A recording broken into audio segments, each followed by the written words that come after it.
Nipo na captain wa Stein FC. Majukumu kwenda kufanya tuzungumze.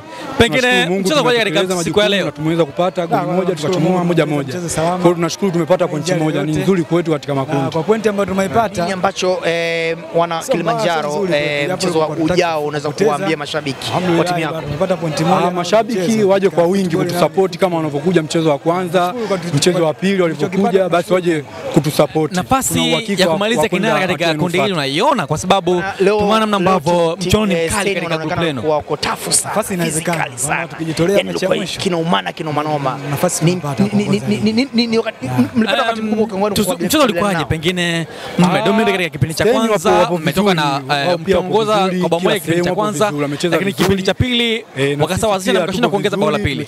Shida ilikuwa wapi? Pengine mlifeli wapi katika kipindi cha pili? Na Ritaji Home Decor ambao wao ndo wadhamini ambao wanawatunzeni £100,000 taslim fedha kwa maana ya mechi. Kwako una neno gani kwao? Walipopata goli nazidi nawashukuru Ritaji kwa kutoa man of the match. Pia naomba waendelee hivi. Pengine mwalimu kuona pengine kuna namna ya kufanya mabadiliko katika kikosi chenu ukaingia kipindi cha pili, lakini pia namna ambavyo uliingia, namna ambavyo ulijaribu kuchagiza ushindi, lakini kama ilikuwa ngumu. Bwana Ritaji ndo hawa miongoni mwa wawakilishi wa kampuni ya Ritaji Home Decor ndo huyu hapa. Asalamu alaykum.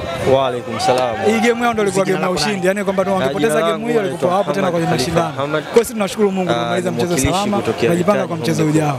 Pengine captain, tuzungumze katika kuelekea mchezo unaofuata, kipi ambacho tunataka kuzungumza na mashabiki wa Stein FC ambao wanajitokeza mara kwa mara kwa support?